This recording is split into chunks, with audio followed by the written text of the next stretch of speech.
Tom Pelissero with us now. Why didn't they vote, Tom? Everyone knew going in, Lindsay, that there was a faction of player reps that was committed to voting no on this proposed collective bargaining agreement. What we did not know is that today's conference call would begin with the NFLPA Executive Committee, which negotiated the deal, voting 6-5 not to recommend it to the board. Now, there are a lot of factors in this, but the biggest one is a fundamental opposition to expanding to a 17-game regular season schedule, the impact that would have on future generations of players. Conference call lasted about 3 hours. It became heated at times. Mike, it ended with no vote and a lot of issues still to work through.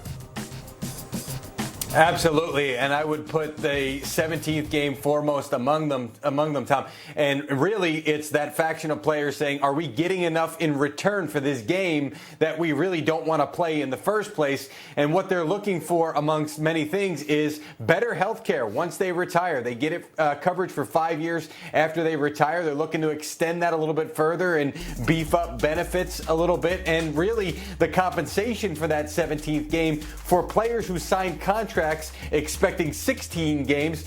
You talked about it on the air yesterday. It's going to be capped at $250,000 per game. So some of those guys that are used to making upwards of $1 million and more for a game would be capped at $250,000. That was a sticking point for some of those players. So still some issues in their mind to be worked out before they can sign off on this deal and move forward with it.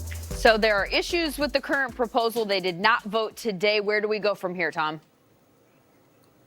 Lindsay, there is now a meeting scheduled between NFLPA leadership and members of the NFL Management Council Executive Committee, which is responsible for negotiating the CBA. That meeting will take place on Tuesday in Indianapolis, where the NFL world was already descending for the scouting combine. Now, there's not an expectation there's going to be major changes to the CBA that is proposed now, but at least it's a chance to be face-to-face and players to voice some of the concerns and the issues they have with this current CBA proposal. The plan is then to take a vote of the Board of Representatives Tuesday night or Wednesday morning. If 2/3 of them vote yes on the CBA, then it would be recommended to the group of all players. It would be unprecedented, but even if the board votes no under federal labor law, they still have to bring that to the entire group of players. That vote of all players would require only a simple majority vote. It would be conducted electronically, so we still have a possibility of 10 years of labor peace by the end of next week. And could there be some concessions on the part of the league, the owners?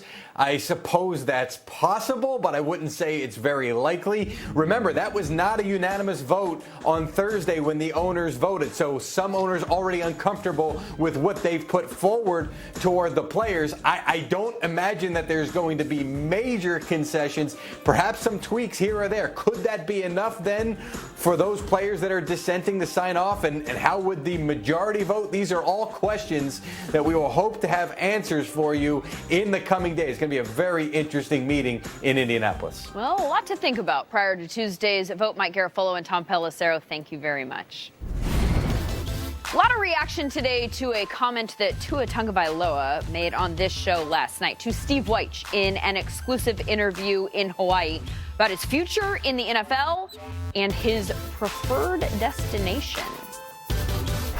Is there any team you're looking at like, man, I'd be good in that system or that system? If you're saying to me, if I could choose what team I want to play on, as far as my favorite team growing up, then I'd probably tell you the Cowboys. But, I mean, they're so far down. Bump Dak Prescott. No, I'm not trying to bump them. I'll learn under them. So they're both laughing, but Terrell Davis... Yes. David Carr. Dak's not laughing.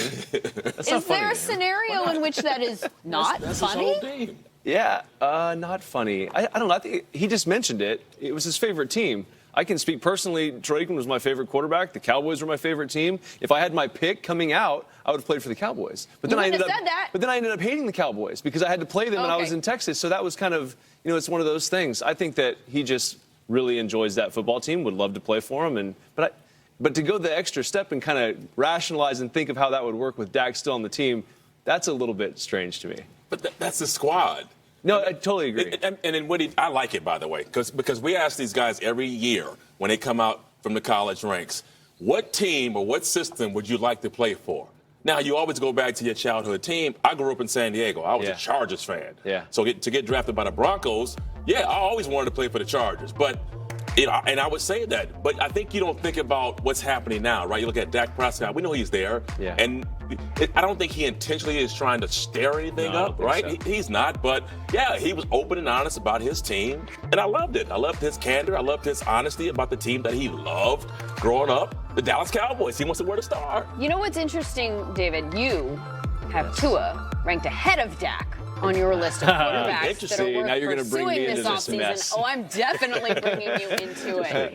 If you were the Cowboys and you could somehow maneuver up from 17, which is where they're drafting right now, would you want Tua over Dak? It's a very difficult situation. I'm a very big fan of the rookie deal for quarterbacks. We just saw a quarterback win the Super Bowl on a rookie deal. So I would have to think long and hard if I were the Dallas Cowboys about making that move.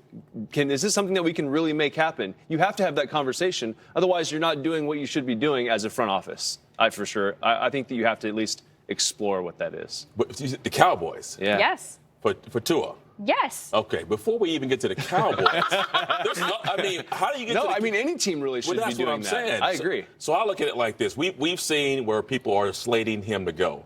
There's a team that has a number 2 pick in the draft this year.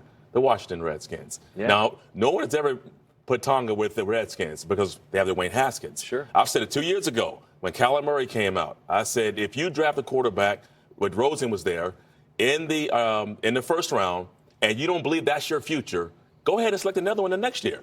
And so right now you have Dwayne Haskins, and I'm thinking Tua and Washington would be a great fit. Because you can't let that pass up because the type of quarterback you're getting, and don't let the fact that you have a young quarterback on your roster. Yeah. You gotta pick until you get it right. Yeah, there's still value for Haskins also, I think. I'm with you actually on that. I think that you can acquire as many young quarterbacks as possible. Yeah. Why not? Because they're not expensive anymore. And you have them for 5 years, and if you want to trade them, there's still trade value for Dwayne Haskins. A lot of teams in the league say, he can play. I'll teach him how to do it. My favorite part of the bite is how he doesn't just answer the question, he actually asks it too. If you were paying attention closely, the question he's answering is not the one that Steve asks.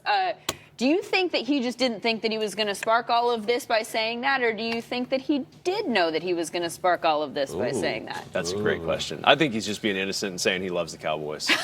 Okay. Yeah, I'm going to go with that. I think so. I'm going to go with that. All right. Well, Tua's love for the star, not the only Cowboys-related story that is out there today. Did you guys see this video that we are about to show you here?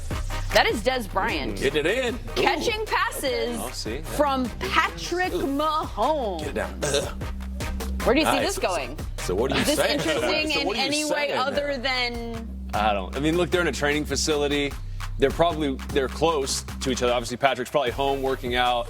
Dez is obviously there. Hey, let's go throw some balls. If TD was in the city that I am in the offseason, we'd go work out and we'd get some throws in because we're NFL players and we got to work together. So he's not going to go grab high school guys if Dez is available. And Dez, I think, still wants to play, clearly. Yes. So he's out there running around and trying to make a name for himself. Can you be out of the league for too long and still get back in? Yeah, I think so. I think so. There's lists that you kind of just get pushed off of after a while. It's tough, obviously. And in Dez's case, he's been out at the game for 2 years now. Pretty much. And he's a receiver that not sure what he wants to be, meaning a number 1, a number 2, a number 3. He can still return and still be effective, but I don't know what he thinks and what his expectations are. But he's to me, obviously a guy that can come back and still play. You think there's still a role for him somewhere? Absolutely. Didn't we see last year? Didn't we see the Eagles lose their entire receiving core? Yeah, they could have grabbed a healthy Dez. Dez could have helped them out. Yeah.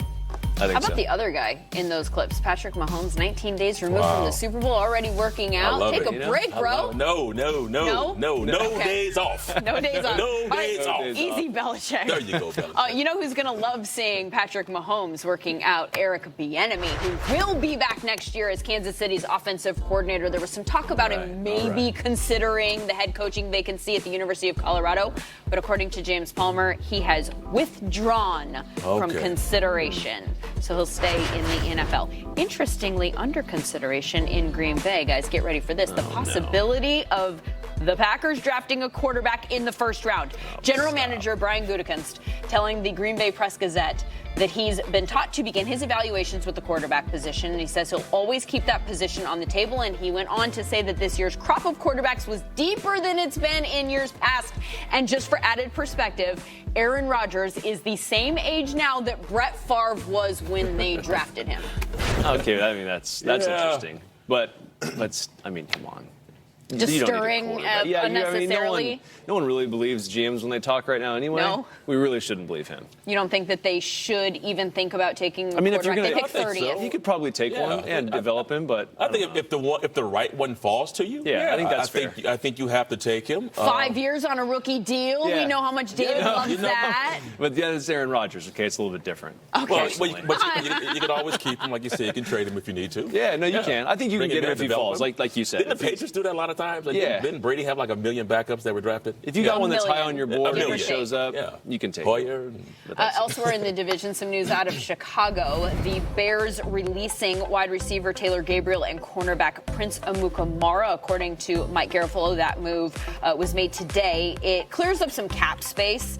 It's a net savings of $13.5 million, which gives them a little more wiggle room as they head into free agency. Something the Steelers might need to do as well. They have only $1.5 million worth of cap space, which could affect some veteran contracts. Ben Roethlisberger's is the largest contract that they have. Of course, the big story with him, how is the elbow? We heard it 159 days ago, guys, and Aditi Kinkhabwala has the latest on his recovery. Lindsey, Ben Roethlisberger was expected to get a checkup out in L.A. today with his doctor. It's been exactly 5 months and 2 days since he had that surgery on his elbow. Now, if all goes well, he's expected to be able to start throwing a ball around. Maybe a tennis ball, but at least throwing something. Steelers general manager Kevin Colbert said last week that the team expects Roethlisberger to make a complete and total recovery. And head coach Mike Tomlin was completely bullish on Roethlisberger this week, saying that he looked awesome. Now, Roethlisberger was seen at a West Virginia basketball game. He did, in fact, use his wrist and his hand to grab the hat of the fan sitting next to him. Roethlisberger was still sporting that beard, and he told NBC's Michelle Tafoya at the end of last season that he will shave it when he is allowed to start throwing again. Steelers fans and Roethlisberger are certainly hoping that that beard comes off soon.